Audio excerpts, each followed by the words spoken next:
I went to shut off the recording for the first half today and realized I never actually started recording. Because there's actually sort of a two-step process to it. I have to hit the record button and then I have to hit an OK button to say I want to record. And that was when there was like somebody right outside the door and I was expecting to be a student. So I got a little bit distracted and forgot to hit the second button. So I never recorded what happened in the first half today, which I believe I recorded my night class last week. So if you want to kind of go back and get any of that stuff, you can. I might have done it in a little bit different order. So I might be saying some stuff in the second half that's in the recording from the night class. Or there might not be stuff that's not in that first half of the recording from my night class, and it's in the second half. So, but I'm pretty sure I got all of it there. So I want to finish up real quick with talking about the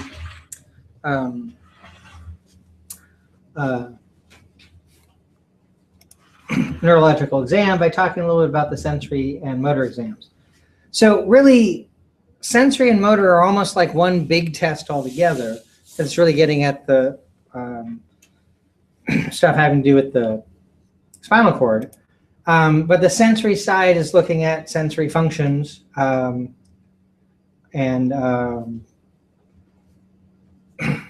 touch, pain, temperature, vibration, position, which is that proprioception thing I mentioned before. Tactile movement means sensing the movement of things across the surface of your skin, which is often, I think, depicted with no, actually, it doesn't say here. I think it's possible to do this with drawing, or maybe that has a different name. Drawing things on the surface of the hand. But that actually, now that I think about it, might be since you're interpreting what you're feeling, that might be, oh, yeah, that's right. It's right here, graphesthesia, which is sensing something being drawn on your skin. So again, these are all sensory tests, just the input, which is mostly through the dorsal spinal cord and along the nerves entering there. And then on the motor side, there's a number of strength tests, whether it's upper or lower extremities. Tone is looking at muscle tone. As I was talking about the motor system a little bit ago, I said that the primary motor cortex, the precentral gyrus, is responsible for sending commands out to cause muscle movement. There's actually two neurons involved in that, from the cerebral cortex to the spinal cord is one neuron, and then from the spinal cord out to the muscle is the second neuron. Those are described as upper motor neurons and lower motor neurons. Upper being from the brain to the spinal cord and lower being from the spinal cord to the periphery. And you can tell a little bit about the difference in functions lost for the two, between the two, based on tone and reflexes and that sort of thing. Muscle tone means that muscles have a little bit of inherent contraction to them. If they don't have any tone, then they're going to be completely flaccid and kind of rubbery in feeling. But if there's a little contraction, you can sort of feel a little bit of, I don't know, solidness to the muscle or something like that. If you've lost muscle tone, that actually means that the lower motor neuron is not functioning. Muscle tone actually comes from a sort of background level of activity at the neuromuscular junction, because action potentials sort of randomly travel along nerves out to the muscles. So if the lower motor neuron's not there, not functioning, then muscle tone is going to be lost also. But if muscle tone's intact, then the lower motor neuron is definitely functioning properly. You can also test for lower motor neuron function through reflexes. reflexes are going to be sensory information going directly into the spinal cord, controlling the lower motor neuron directly, and you'll get a response. So if you get a response and there's tone, but there's a loss of ability to produce movement, or they fail in strength tests or something like that, then that's an upper motor neuron problem. And there are diseases that are specifically upper motor neuron or lower motor neuron diseases. I'm pretty sure with you guys when I was talking about the electrical activity stuff, I started off by showing you that video that had the little girl reaching up to the stove, right? Okay. And I didn't go to the stuff in the textbook about that. Or I might have showed it to you very briefly.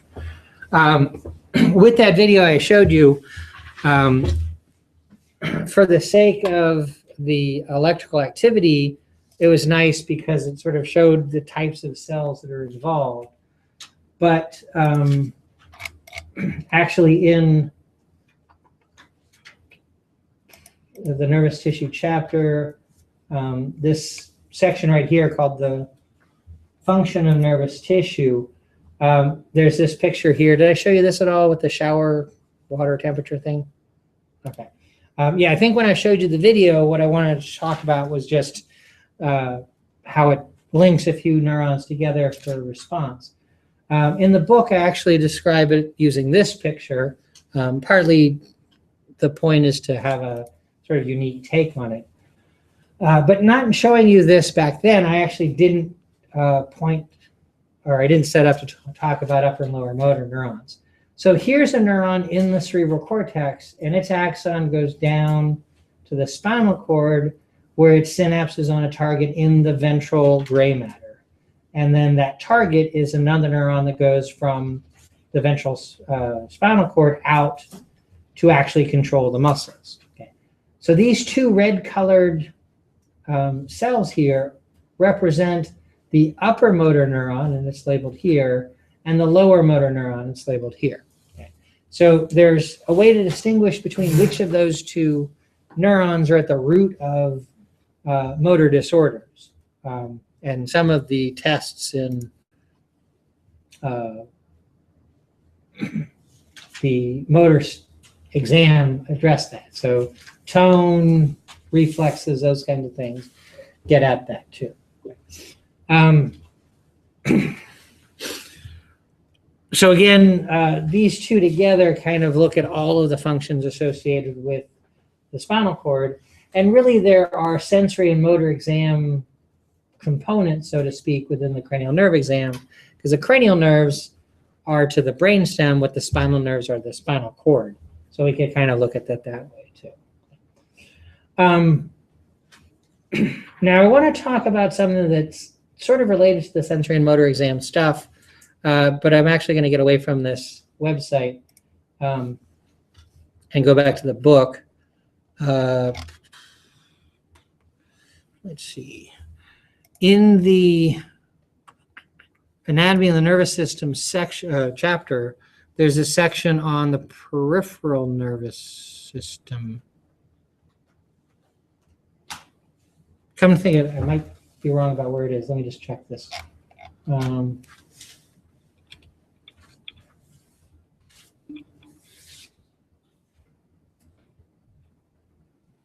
That section. Oh, that's right. It's in the next chapter. The chapter that's called the somatic nervous system. In this chapter, somatic nervous system, which comes after the anatomy system, so which is kind of what we were talking about last week, I do want to talk about some clinical things that I have pictures of in this chapter to address. But before I get there, let me just point out, in this chapter, there's 4 sections: the introduction, and then sensory perception, central processing, and motor responses. The sensory perception section of this chapter is really material for A&P2, so we're going to be looking at that in A&P2. The central processing and motor responses expand on the stuff that we're talking about this semester. So let me go to the motor responses part first, because that has to do with what I'm talking about here. And there's a descending pathway, which means information descending from the cortex going down to, well, the spinal cord, and controlling muscle contraction. And this is the upper motor neuron, lower motor neuron kind of thing that they're talking about. This is called the corticospinal tract because it starts in the cortex and ends in the spine. And these are the cells that are controlling muscle contraction. This is the conscious voluntary movement sort of thing. The left side of the brain is going to control the right side of the body. And the fibers actually cross over for the most part in the brainstem, in the medulla, represented here, although some of them stay in on the same side that they originate and don't cross over until they get to the very end, which we see down here. But one side is always controlling the other side of the body. And this is really looking at the tracts of the upper motor neuron, and their target is the lower motor neurons down here. So that kind of expands a little bit on what I just showed you a second ago with that picture with testing the shower water. The other thing I want to show is actually going back into the central processing section of this, which gets at a clinical side of things. And this is really has to do with the sensory exam. So a little bit ago, I was talking about the cranial nerve exam, and I used this dissection probe with a sharp end and a dull end, talking about how we can discriminate between touch and pain stimuli. The dull end of this is a touch stimulus. The sharp end of this is a pain stimulus. And if you test that on the face, you're testing the ability of the trigeminal system to discriminate between those sensations. You can also do the same thing in relation to the spinal nerves by looking at this in the body. And the reason why this happens, and after I explain this, I'll go back and explain a little bit of the trigeminal system in more depth. But there are two ascending pathways. So I'm just showing you the descending pathway, the motor input from the cortex to the spine. This is ascending pathways, which are bringing sensory information from the periphery into the central nervous system and up to the brain. There are two pathways that I want to highlight here. So there's two pictures. They both kind of work the same way, that they have 3 neurons in the pathway between the periphery and cerebral cortex. They just follow different pathways. The exact anatomy of where we find them is a little bit different, and the sensations or functions that they carry are a little bit different too. So let me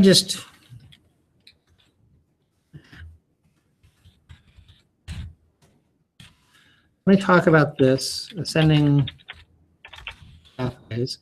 There's 2 of them. There's the dorsal column system, which I want to talk about the 3 neurons in that pathway and its function. And then there's the spinothalamic pathway. Again, it has 3 neurons and its particular function. The dorsal column system goes from a dorsal root ganglion cell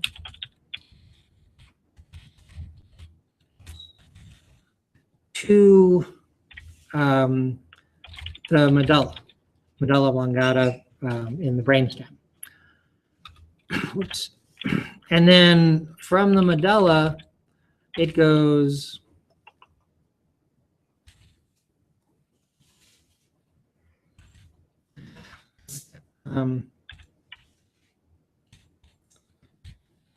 to the thalamus.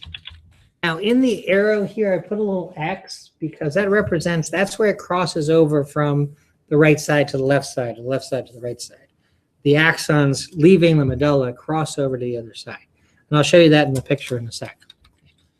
Keep doing that. And then from the thalamus, it goes to the cortex. And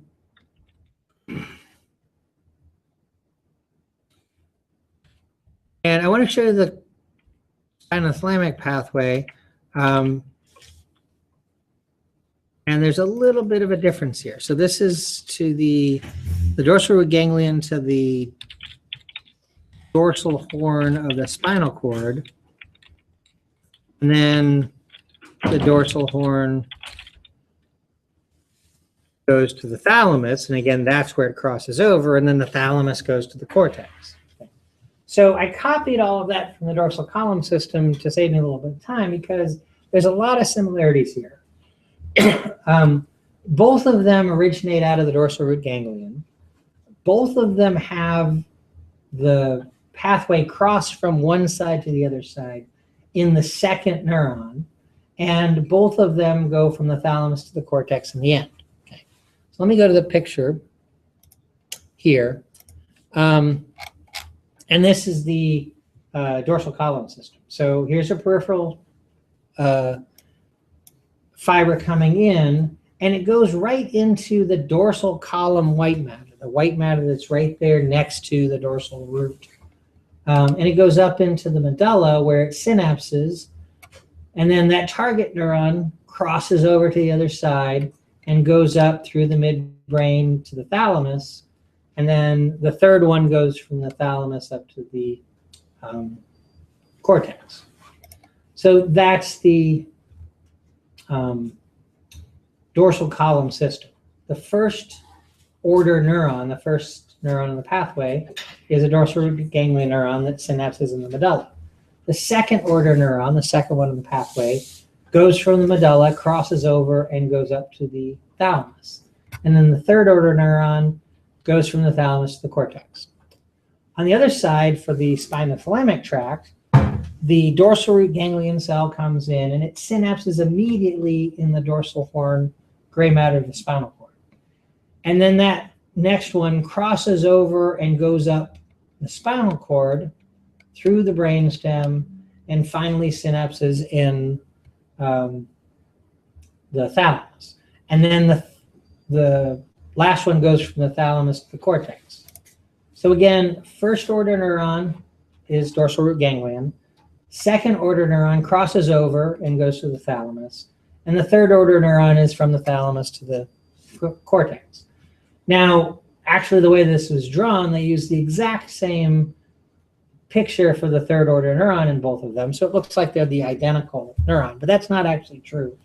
They'd be from the same part of the thalamus going to the same part of the cortex, but they wouldn't be the exact same neuron. Okay. But they're still following the same final part of the pathway. Now, the dorsal column system is responsible for touch and proprioception. Now it says fine touch here because there's actually two types of touch, fine touch and coarse touch, but we can just call it touch. And then for the spinothalamic path, that's responsible for pain and temperature. I'm actually showing you only part of the spinothalamic tract, which is technically the lateral spinothalamic tract. There's another spinothalamic tract that I left out here, but it doesn't ultimately change the understanding here. I just picked these two because it's touch versus pain sensations. Okay? And you can discriminate between those two sensations using this probe like I demonstrated before. Now, there are times when somebody will lose one function and not the other. And the most common situation that leads to that is what's called a hemisection of the spinal cord. So if somebody damages their spinal cord, we usually think of that as being sort of a complete severing of the spinal cord. And all control of the lower body is lost below that. But actually you can have partial damage to the spinal cord. So if somebody gets in an accident and say part of the vertebral bone is broken off and pushed into the vertebral cavity, It might not go all the way through the spinal cord. It might just go halfway through and damage this side and leave the other side intact. That kind of damage is actually kind of common in motorcycle accidents, hemicycle. And you can use sensory discrimination to get some useful information about what's going on. Now, if somebody has a complete section, the entire spinal cord is damaged, then they're going to lose any ability to move muscles from that point down and any ability to receive information, sensory information from that point down also. But with a hemisection, it separates things out.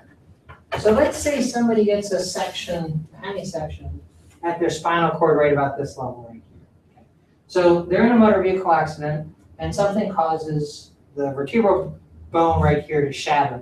So a little piece of bone is forced into the spinal cord, but only cuts about halfway through.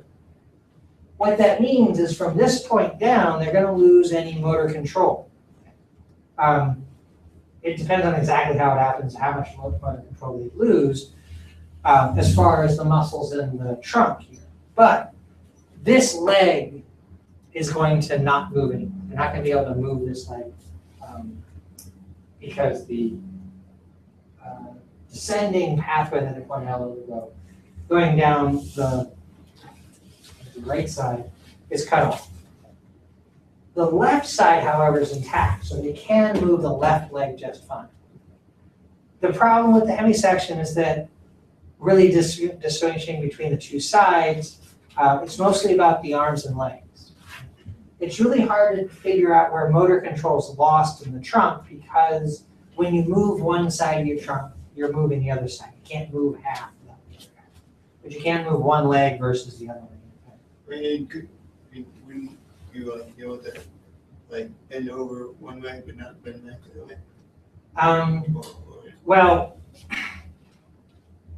possibly, but you'd have to have a very perfect section for that because it's not on this picture, but right in the anterior column here, that's where the fibers are found that control those movements. They're right next to each other. So if you get a hemisection that goes exactly to midline, you'd lose that function on one side versus the other.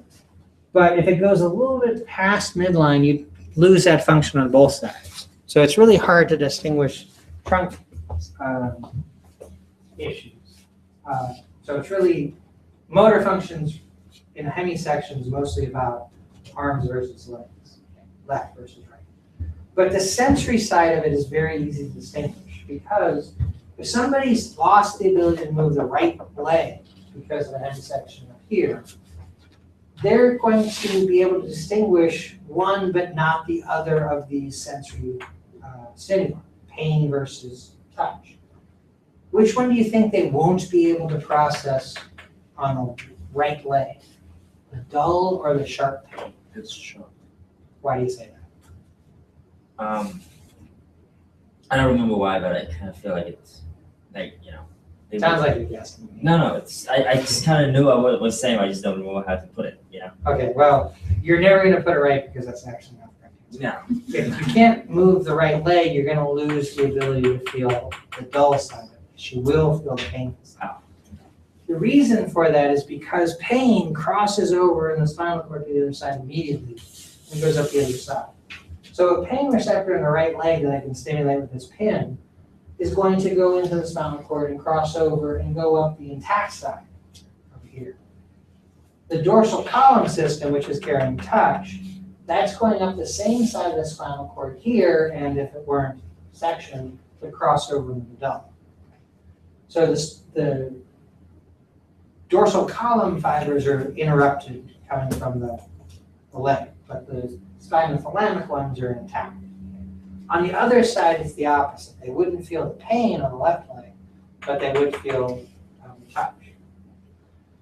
And what you can do is you can just go up the side and alternate back and forth, and they won't feel the dull and they will feel the pain up until a certain point. Maybe right around here, the nerves coming from just above the section probably serve that part of the skin, so they can feel the pain in the dull touch there, which tells you exactly where the damage occurred in the spinal cord. Motor isn't very good. You can't isolate specific muscles. Oh, back to your question there.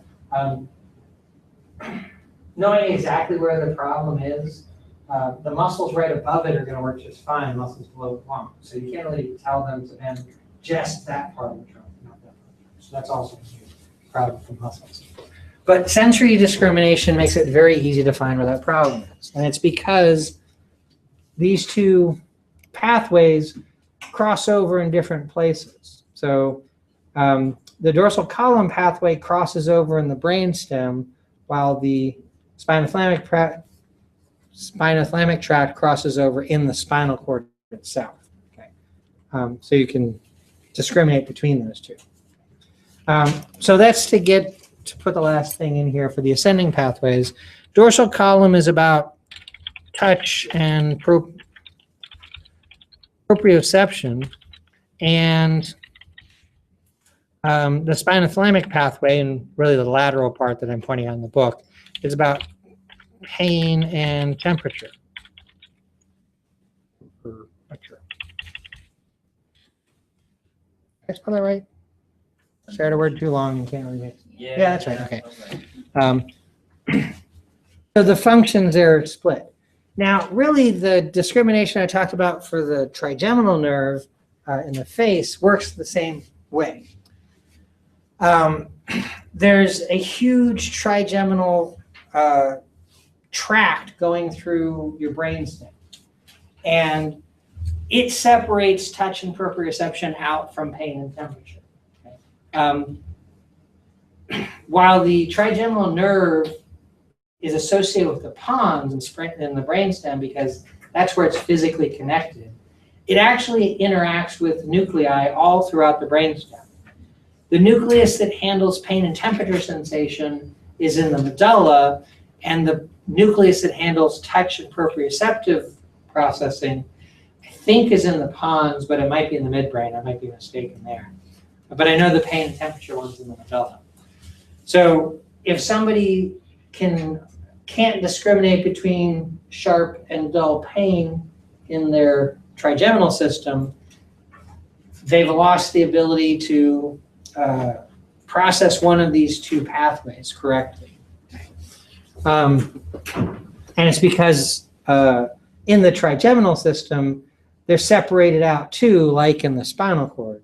It's just in the spinal cord, there are these different pathways that I can show you with this, with this picture here. In the trigeminal system, there's an anatomical separation too. I just don't have a picture to show you that, to go with that. So I wanted to give you that example of things from of a way to use the sensory exam to find a clinical definition or a clinical determination for where damage occurred in the spinal cord. I also want to talk about another thing that has clinical ramifications in the central nervous system, and this actually is back to the anatomy of the nervous system chapter. In the central nervous system section, when we were looking at this last week, we were just paying attention to the cerebrum and the cerebral cortex. Okay, so this stuff here with the different lobes and a little bit of what I continue talking about at the beginning of the day with different regions of the cortex handling different functions. But what I want to do now is talk a little bit about some subcortical structures. Subcortical means the parts of the cerebrum that are deep to the cortex. Okay?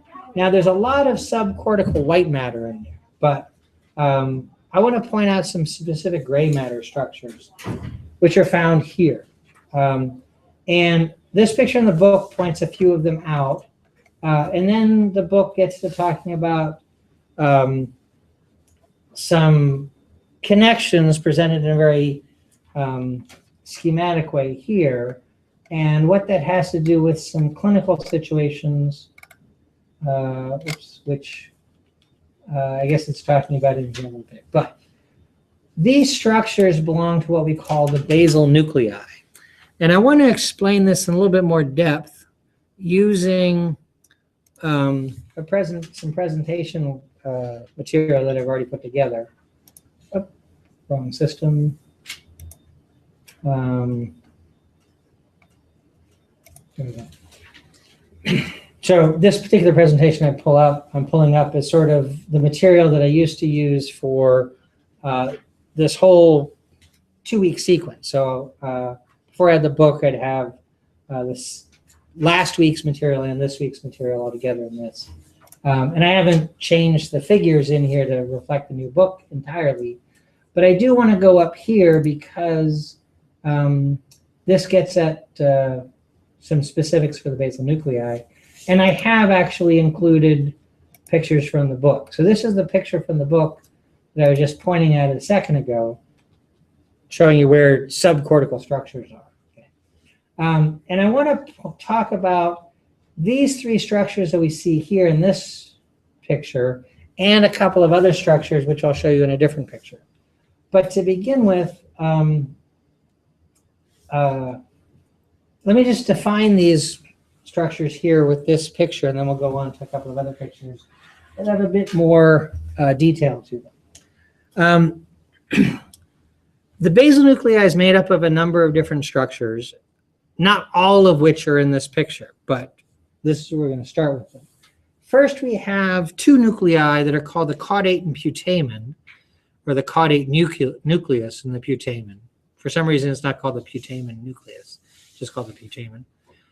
But they together make up something called the striatum. Now, these 2 labels are pointing at these 2 structures right here, which are separated by a big bundle of white matter passing right through them. In fact, the striatum is a single nucleus, functionally speaking. But anatomically, it got separated into 2 pieces of gray matter because this white matter grew in between it. Okay. And I'm going to show you a picture of an actual brain in a second where we'll see that there is actually a connection from the caudate to the putamen. It's just mostly obscured by this white matter. And then the other thing we can see here is this little nucleus called the globus pallidus. Okay. Now there's more to the globus pallidus, but I got to show you a couple of pictures before we get to that. In this picture, this thing right here in the middle kind of looks like a mustache. This is a rather thick piece of white matter that we can see in this picture. And I'm pointing it out because I want to show you this picture. I want to show you this picture here, which is an actual brain. And there's this kind of mustache looking thing right here, like I was just showing you. It's a big piece of white matter that goes from one temporal lobe to the other temporal lobe. So I'm just using that as a landmark. This is about the same location as what I was just showing you. Here's the caudate, and here's the putamen. And we can actually see a little bit of gray matter going between the 2 across this big piece of white matter. And in fact, we can see 2 on the other side. So these 2 pieces of gray matter are actually one continuous nucleus that just happens to have a big piece of white matter growing through the middle of it, making it look like 2 structures. And then here's a globus pallidus just inside there. Okay. This picture is a little bit more posterior in location. So we can see a inset down here showing a line that represents where this picture is taken. And it's going through all of the brainstem, we can see there. Okay, so we can see that. The picture I just showed you was probably about 2 centimeters anterior to that, which would have gone through about that location right there. And in fact, there is a little thumbnail showing where that's coming through. So it's pretty close sections side by side. And we can see the caudate and the putamen again. The gray matter bridges between the 2 are less obvious. but there's little flecks of gray matter we can see here or over here, suggesting that there probably is a connection. We just don't see a complete bridge across the two. And then the globus pallidus at this level, we actually see has two parts to it. Okay. So this little faint white line separates the putamen from the globus pallidus, and then within the globus pallidus, there's another faint line separating it into two pieces, okay, which is maybe a little bit easier to see on the other side. About the same. I also want to point out some structures here that are kind of at the top of the brainstem or the base of the cerebrum. The gray matter that we see right here, just sort of sticking off like the tips of wings over here, is called the subthalamic nucleus. And it's called that because the gray matter just above it is the thalamus, so it's below the thalamus.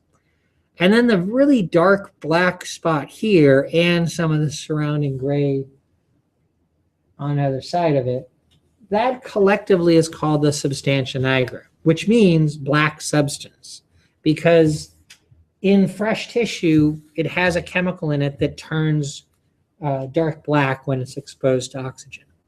So we can see that there.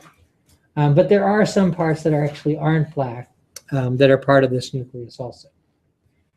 So those are the players. To explain and list them a little bit, let me go back over here to the text frame I have here. So again, these are the basal nuclei. The striatum is made up of the caudate and putamen, but we'll just call it the striatum collectively from here on out. And then there's the globus pallidus, which has two sections. One's called the external segment, and the other's called the internal segment. And we can refer to both of those by abbreviations. They both start with capital G, capital P for globus pallidus, and then a lowercase e for the external segment, and a lowercase I for the internal segment. Okay. So GPE and GPI are globus pallidus external segment and globus pallidus internal segment. And then there's the subthalamic nucleus, which we refer to by the abbreviation STN for subthalamic nucleus. And the substantia nigra, which has two parts, which have these kind of weird Latinized names, the pars compacta and the pars reticulata, which will refer to both of those by abbreviations also, capital S, capital N for substantia nigra, and then R for reticulata, and C for compacta. Okay. Those are the different players. All of these abbreviations are provided in the text.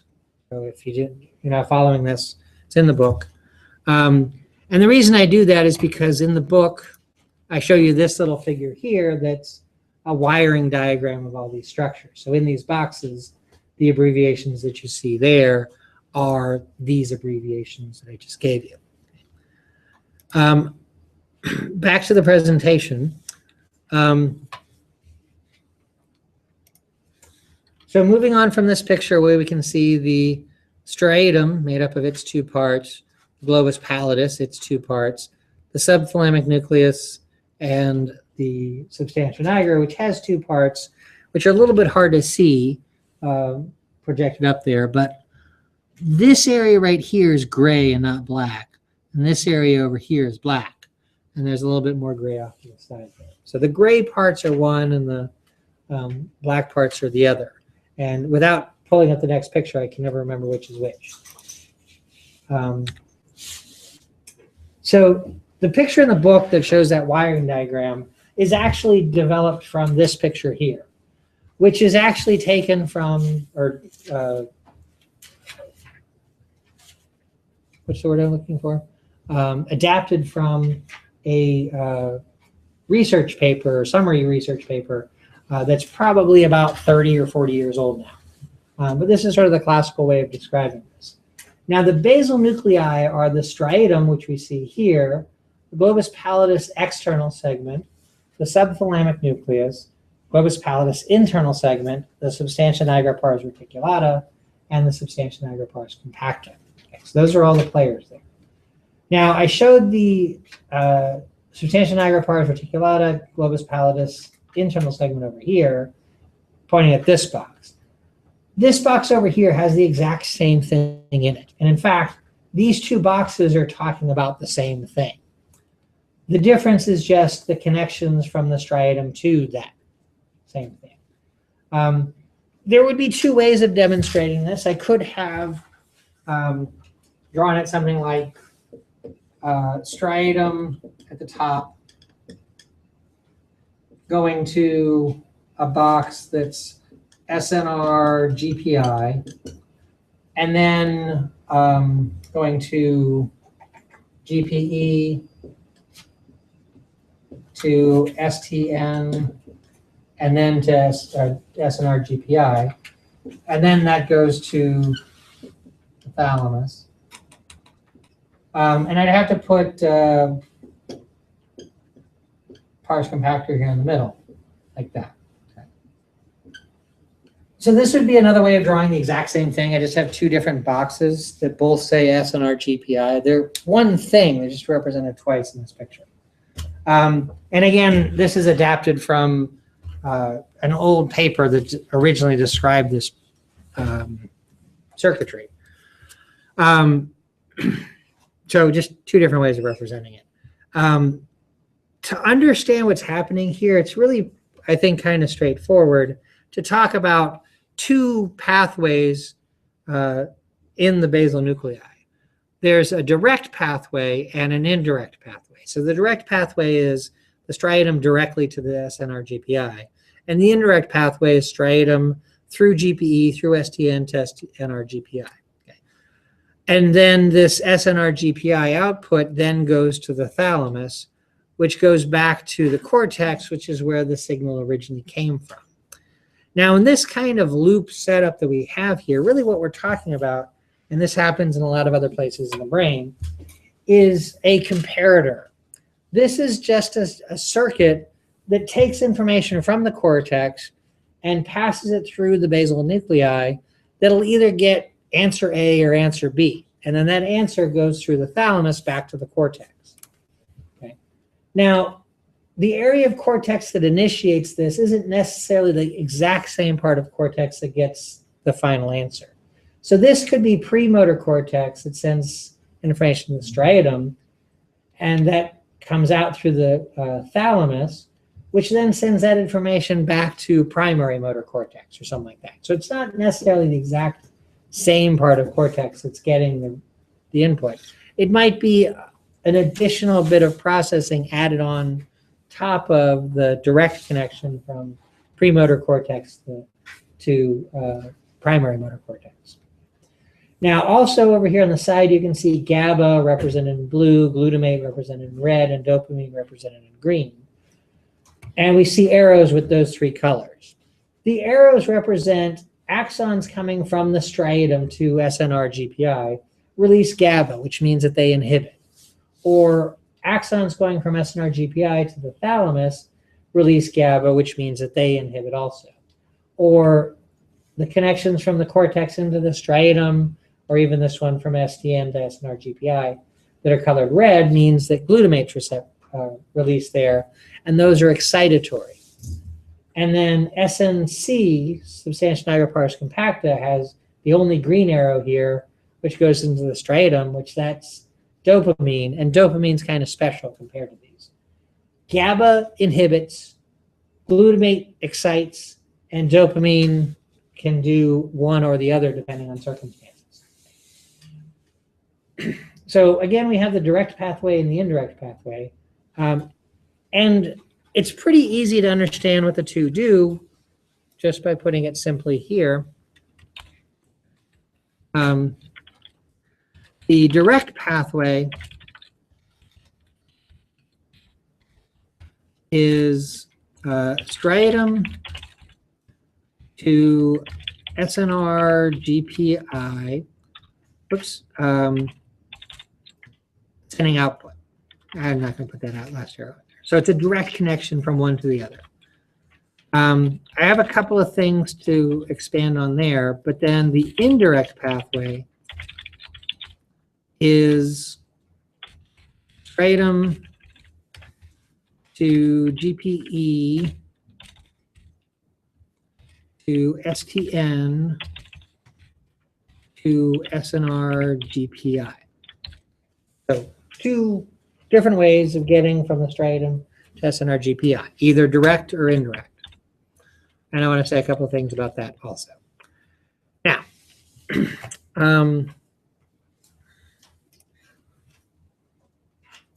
the striatum output to SNR GPI through the direct pathway is a blue GABA arrow, meaning that it inhibits. And then SNR GPI, which is the output of the striatum, projects to the thalamus using a blue arrow, which means it also releases GABA, which is inhibitory. When you have two connections that are in sequence, both inhibitory, it's like a double negative. Okay, so normally SNR GPI would inhibit thalamus, make it less likely for thalamus to be active. But the striatum through the direct pathway inhibits SNR GPI, making it less likely to be active, which means that it's not going to inhibit thalamus. A double negative like that is what we call disinhibition. Which is a little bit tricky to kind of wrap your mind around all the time, but it really is just a double negative. Inhibit something that inhibits, and the ultimate target will lose inhibition. It'll be more likely to be active. When this happens, when the thalamus is more likely to be active, that's going to cause more movement. And that's really what the basal nuclei is about. It's about your cortex deciding whether you want to move your body or not. So direct pathway through disinhibition will cause movement to happen.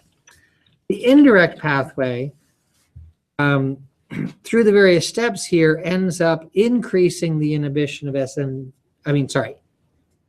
increasing the activity of SNR GPI, which means that it causes inhibition. I should say specifically disinhibition of thalamus or inhibition of thalamus. Because that's the target, that's the output of the whole thing. And when thalamus is inhibited, that's going to cause less movement. Now that might seem a little strange. We don't usually think of causing less movement. When we move, we excite muscles. If we don't excite the muscles, we don't move. But when we're talking about higher functioning like this, what your brain's doing to plan or decide on movement or something like that, then you are causing movement to happen, to be less likely to happen. The easy way to understand these two pathways really is to compare what's happening between you and me in this room right now. Other than the fact that I'm more likely to sit down at my stool there and type on the screen, generally speaking, I try to be up and moving around a little bit when I'm talking. It helps to kind of move the stimuli around a little bit for you, and that variation in what's happening for me hopefully will keep you a little bit more awake. And now I'm sitting up, so it's obviously working. However, you aren't moving. Yeah, it's just sort of the standard setup for the way this class works, which has its problems, and I understand that. But generally, I'm talking about things and you're hearing it. We might have some discussion back and forth, but you're generally sitting where you are. So you're less likely to move. Okay? My cortex is saying, okay, what am I going to do now? And the premotor cortex sends a signal through the basal nuclei saying, should I get up and walk around? And my direct pathway is going to be more active, so I'm going to disinhibit my thalamus, which means my thalamus is likely to stimulate more movement to occur. So I'm going to get up and walk around. Whereas you are in the indirect pathway side of things. Okay? If your brain saying, oh, should I get up and walk around? It's going to say, well, no, you're in class. You can make it 45 more minutes and then it'll all be over for the rest of the semester. So we'll just stick it out and not move. Okay? So you're sort of in this less movement sort of pathway situation. That's the indirect pathway. That can and should bring you to say, well, how do we know whether to be in the direct or indirect pathway? And really, it's about the last thing here, substantia nigra pars compacta, which is the dopamine input. It's the only place where we see dopamine here. And dopamine is different from GABA and glutamate, like I was talking about, a couple of weeks ago now. Remember, GABA is always inhibitory, glutamate's always excitatory, because all GABA receptors and all glutamate receptors do the same thing. Dopamine, it depends on the receptor type that's being activated. Dopamine has two types of receptors, D1 receptors and D2 receptors. And I pretty consistently mess up when I'm talking about it, which one does what. And actually, I'm not terribly sure about things here. So I'm not going to try to say which is which. But between the D1 and D2 receptors, one causes excitation, the other causes inhibition. In the striatum, some cells have D1 receptors on them and some cells have D2 receptors on them. The dopamine from SNC is released throughout the whole striatum. So all the cells are going to get dopamine, but some of them will become more active and some of them will become less active based on which dopamine receptor is found. And basically, dopamine's acting as a switch between direct and indirect pathways. When dopamine's present, then I'm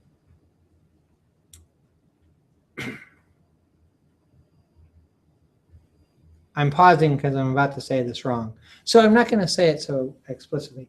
When dopamine's present, that helps to move the switch in one direction or the other. And I usually get them wrong when I try to explain it. And without dopamine present, then you kind of go in this switch in the other way. So in our brains right now, there's more dopamine being released in one of our brains versus between me and you than in the other. And I usually think of dopamine as being more associated with movements. I think, and I might be wrong with this, because I always get this backwards in my head. I think dopamine is being released into my striatum, which is causing me to be more active, and not in your striatum, which is causing it to be less active. The reason why I'm really not sure about that is because if we go to this alternate form of, okay, so there's the one from the book, color coding the arrows, just like I just showed you. If we go to this other version here, this is what the basal nuclei do in Parkinson's disease. Parkinson's disease is a disease of the basal nuclei. And what happens is the substantia nigra pars compacta dies off. So those dopamine-releasing neurons are damaged, and the dopamine input to the striatum is cut off. When that happens, the striatum's more likely to be active in the direct pathway. And so the thalamus is going to be strongly disinhibited and activity is more likely to occur. Saying that, it seems like that means that dopamine's going to turn off the direct pathway. But for some reason, that doesn't sound quite right. But this is what happens when you remove SNRGPI. One of the major symptoms associated with Parkinson's disease is tremors. So what I have in the wiring diagram right here basically supports that. If the thalamus is more active, the cortex is going to send more commands down to cause muscles to contract, and that's going to cause tremors. actually in Parkinson's disease, especially in early Parkinson's disease, the tremors are called intentional tremors, which means when you intentionally move muscles, you're more likely to get tremors. So somebody could be standing there, normally you wouldn't see any tremors, but as soon as they try to do something and they move their hand, for instance, they're going to start to exhibit more tremors, because not moving anything when you're not active and your cortex isn't sending signals down, not likely to be any tremors. But when your cortex is trying to decide whether to make a movement, it's going to send information into the striatum, and if SNC is gone, then the direct pathway is kind of stuck in place. And so intentional tremors really is the result of more activity coming out of the thalamus, because the basal nuclei are kind of stuck in that one position. As it progresses, the tremors will become more constant, and that's just because there's just more activity here. The substantia nigra pars compacta has to really suffer a pretty severe insult. About 90% of the nucleus has to have died off before symptoms are seen. And then when the last 10% die off, the disease progresses further and further. So that's at the root of Parkinson's disease. Another way of seeing what's going on with the basal nuclei is look at a different disease called Huntington's disease, which is sort of the opposite of Parkinson's disease. In Huntington's disease, cells in the striatum die off, which would be the target of dopamine, but more importantly, they're the root of the inhibition coming out of the striatum. And without inhibition from the striatum going to SNRGPI, that means that it will be free to inhibit thalamus. So there'll be a strong inhibition of thalamus, and I put a dotted red line from thalamus back to cortex because with that strong inhibition, the thalamus isn't causing a whole lot of activity in the cortex. Okay? So movement's going to be much less likely. Now, Huntington's disease is also a movement disorder. It's just the symptoms we associate with that is what we call a ballistic movement. And that's when you have to really make a huge movement. So if somebody's going to walk, they might walk by really throwing their foot forward. Ballistic means to kind of shoot forward. Okay? Or if you're trying to pick something up, you might have to really reach out to get your hand to it because you're overcoming this indirect pathway activity. Okay? Without the indirect pathway, with the basal nuclei in the indirect pathway, you don't get that feedback from the basal nuclei, making it more likely for you to produce movements. And so what somebody has to do to overcome that is kind of really overshoot the movements, and that's where the ballistic movement comes from. So these two extremes kind of show you the differences between the direct and indirect pathways. So Parkinson's disease is sort of the direct pathway stuck on. The Huntington's disease is sort of the indirect pathway stuck on. Sort of the two extremes there. And they both have to do with cells that are dying off. Parkinson's is substantia nigra pars compacta, cells dying off, and striatum is dying off as Huntington's disease. Now, one thing about Parkinson's disease I want to mention is what makes something Parkinson's disease officially is we don't actually know what's causing the death of those cells. Now, we know what's causing the cells to die in that nucleus. Okay, there's a toxic molecule that's killing them off. But where that toxicity is originating is not entirely clear. If we know what's killing the cells off in the substantia nigra pars compacta, then it's officially not Parkinson's disease. It's what we would call Parkinsonism. Now, there's two people that are rather famous that are dealing with Parkinson's type disorders these days. One of them is Michael J. Fox, and he has Parkinson's disease because it's not clear what initiated his disease. And it's terribly unfortunate for him. It started pretty early, late 20s, early 30s or something like that. Usually it starts a little bit later, like in late 40s or 50s.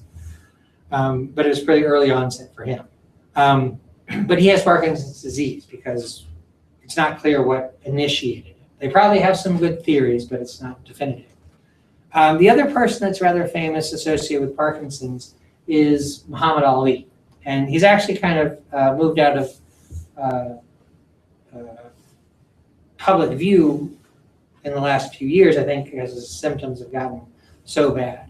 But he does not have Parkinson's disease. He has Parkinsonism, because we know exactly what caused that to happen for him. And what it is that he was a boxer. And if you get hit in the head too many times, it's going to cause brain damage.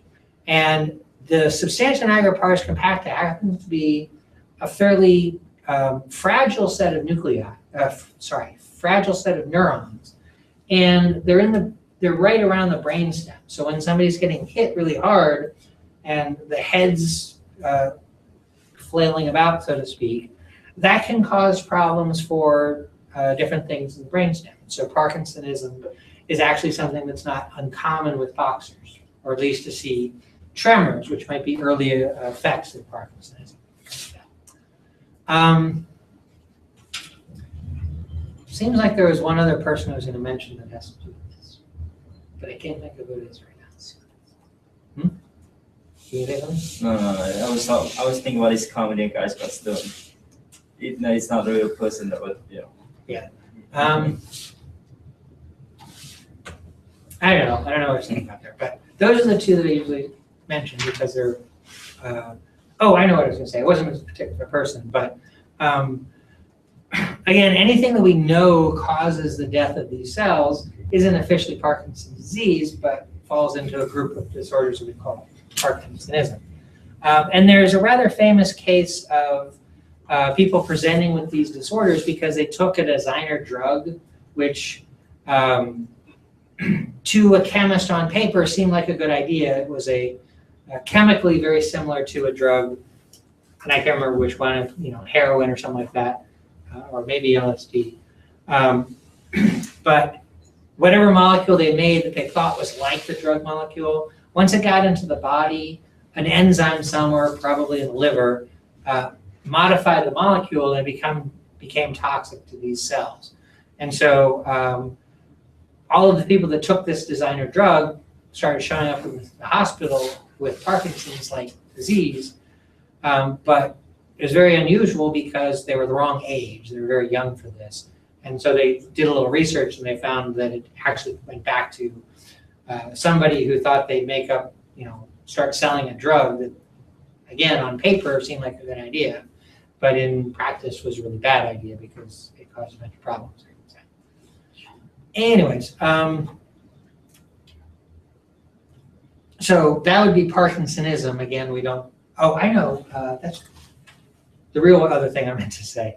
And this might have been what you were talking about. There's a movie called Awakenings. Is that what you were mentioning under your breath? Me, no. It's a comedy. It's about a guy, he plays soccer, and it's a shootout, right? And then he, he's a goalie, so he tried to save the shot, and then the ball hit in the head, a bunch of times. He saved the shot, but it hit in the head, so. I don't think I know that one. So there's a movie called Awakenings, which you may or may not have seen. If you haven't, I strongly suggest you do see it. It stars Robin Williams and Robert De Niro. And it's actually a fairly autobiographical movie about this guy named Oliver Sacks. And when he finished medical school, he went into neurological research. And then in the mid to late 60s, he got his first position in a hospital, and he started working in a mental institution in Brooklyn. And when he was there, he came across a bunch of patients who were all catatonic. They just didn't move or respond to anything. And through some interesting progression of his trying to figure out what's going on with them, he figured out that they had what it essentially was like Parkinson's disease. But instead of the tremors being like what you usually think of for tremors, the opposing muscle groups were kind of fighting against each other to the point where the person became catatonic. They couldn't move. But he discovered actually that they could move in response to some sort of external stimulus. And so there's this whole great sequence in the movie where he's discovering this about a bunch of different patients and how they all have their sort of quirky ways of moving. And he discovered that he could treat them with a drug that would be used for somebody with Parkinson's disease and get them to start functioning normally, what were called awakenings, for a little while until it kind of went bad. And what he did was he gave them a drug that added dopamine to the system. Dopamine's an amino acid derived drug, so you can give an amino acid as the drug. When that gets into the brain, it gets converted to dopamine, and that's what they were given. And the very small amount of neurons left in the substantia nigra pars compacta that make dopamine, when they suddenly got this boost of dopamine precursor, they made a bunch of dopamine, and it sort of took care of the Parkinson's disease for a little while until dopamine levels got to be problematic in a different way. And Robert De Niro's character in that movie is one of the patients. And the problem with that medication is part of his story in the movie. So I'm not going to ruin it because you should see it. Yeah, the doctor also suffers from Facebook. Right. And that's where I was going next. Because if you go to, so getting away from the basal nuclei thing, but this is a segue with Dr. Sachs. If you go into the video content section in Blackboard, going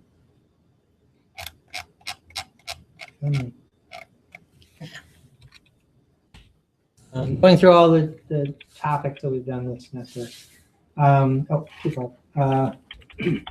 This is Oliver Sacks right here. And I've put this in because it's Oliver Sacks. I'm not going to talk about it so much, but it actually does go back a little bit to when I was talking about the part of the brain, somewhere right in here, that's about facial recognition. What he's talking about here, which is called prosopagnosia, that means face blindness, essentially. And he's describing his own problems with not being able to recognize people's faces. Now, I have a problem recognizing people's faces too, which might very well be prosopagnosia. And it might actually be that I have some damage in that part of my brain, or it might just be that I'm bad at recognizing faces. But he's sort of talking about his own experiences with that.